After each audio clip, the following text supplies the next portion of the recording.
जय श्री कृष्णा। कल हम सभी भक्तों ने कार्तिक मास के 10वें अध्याय में जालंधर के जन्म की कथा सुनी थी। आज हम कार्तिक महात्म्य के 11वें अध्याय में इसके आगे का वृतांत सुनेंगे। तो चलिए सुनते हैं कार्तिक महात्म्य का 11वां अध्याय। एक समय जब समुद्र का पुत्र जालंधर अपनी स्त्री वृंदा के सहित असुरों से सम्मानित हो सभा में बैठा था, तभी गुरु शुक्राचार्य वहां पहुंचे, जिनके तेज से सब दिशाएं प्रकाशित हो रही थी। तब गुरु जी को आता देखकर असुरों सहित सागर पुत्र ने उठकर बड़े आदर से उन्हें प्रणाम किया। तेजस्वी गुरु जी ने सबको आशीर्वाद दिया। फिर उनको एक दिव्य आसन पर बैठाकर सब दैत्य भी यथा स्थान पर बैठ गए और सागर पुत्र ने नम्रता से ये प्रश्न किया, हे गुरु जी, राहु का सिर किसने काटा था? आप हमें यह बतलाइए।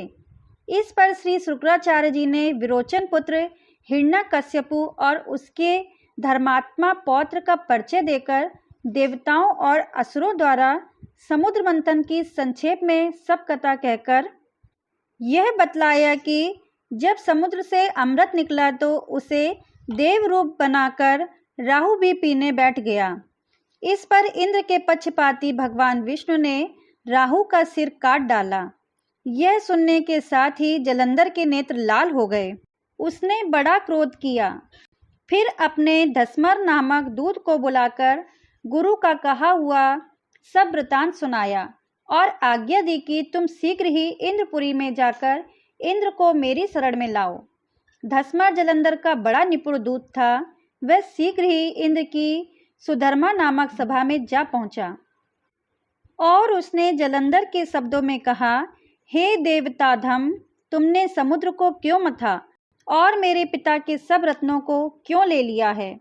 ऐसा करके तुमने अच्छा नहीं किया।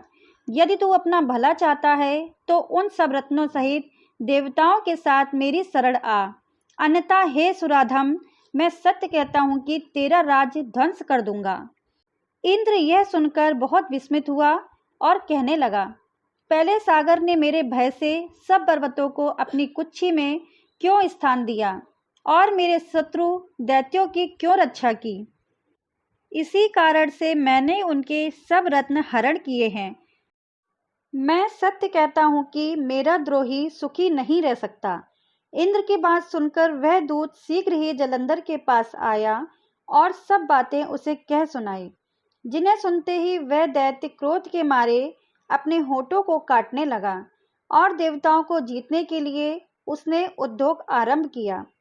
फिर तो सब दिशाओं तथा पाताल से करोड़ों दैत्य उसके पास पहुंच गए। शुंभ निशुंभ सेनापतियों को साथ लेकर जालंधर इंद्र से युद्ध करने लगा। शीघ्र ही इंद्र ने नंदनवन में अपनी विशाल सेना उतार दी। वीरों की शंख ध्वनि और घोर गर्जना से इंद्रपुरी गूंज उठी। अमरावती छोड़ देवता उनसे युद्ध करने चले। बड़ी भयानक मार काट हुई। दोनों पक्षों के आचार्य अपने अपने मृतकों को जिलाने लगे। असुरों के आचार्य गुरु शुक्र अपनी मृत संजीवनी विद्या से और देव गुरु बृहस्पति द्रोणागिरी से औषधि लाकर मुर्दों को जिलाते रहे। इस पर जालंधर ने अपने गुरु शुक्राचार्य जी से क्रुद्ध होकर कहा, मेरे हाथ से मरे हुए देवता कैसे जी जाते हैं? जिलाने वाली औषधियां तो सब आपके ही पास हैं, फिर ये कैसे संभव है? इस पर श्री शुक्राचार्य जी ने गुरुदेव श्री बृहस्पति जी द्वारा द्रोणागिरी से औषधि लाकर देवताओं को जिलाने की बात कह दी। यह सुनकर जालंधर और भी क्रुद्ध हो गया। श्री शुक्राचार्य जी ने कहा, क्रुद्ध क्यों होते हो? यदि शक्ति है तो द्रोणागिरी पर्वत को उखाड़कर समुद्र में फेंक दो, तब मेरे कथन की सत्यता प्रमाणित हो जाएगी। इस पर जालंधर क्रुद्ध होकर शीघ्र ही द्रोणागिरी पर्वत के पास जा पहुंचा और अपनी भुजाओं द्वारा उसे जड़ से उखाड़कर समुद्र में फेंक दिया। वह भगवान शंकर का तेज था। इसमें जालंधर की कोई विचित्रता नहीं थी। पश्चात यह सागर पुत्र युद्ध भूमि में आकर बड़े वेग से देवताओं का संहार करने लगा। जब गुरु बृहस्पति औषधि लेने के लिए द्रोणागिरी पर्वत पर पहुंचे तो द्रोणागिरी की जगह वहां उन्हें सूना मैदान मिला। तब वह भयभीत होकर देवताओं के पास आए और कहा कि युद्ध बंद कर दो, तुम लोग अब जलंधर को नहीं जीत सकोगे। पहले इंद्र ने जो भगवान शंकर का अपमान किया था, यह उसी का फल है।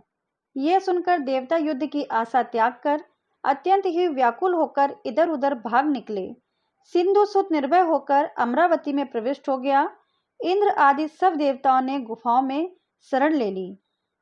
कार्तिक महात्म का 11 अध्याय पूर्ण हुआ। इसके आगे का वृतांत हम 12वें अध्याय में सुनेंगे। आशा करती हूँ आपको ये कथा पसंद आई होगी।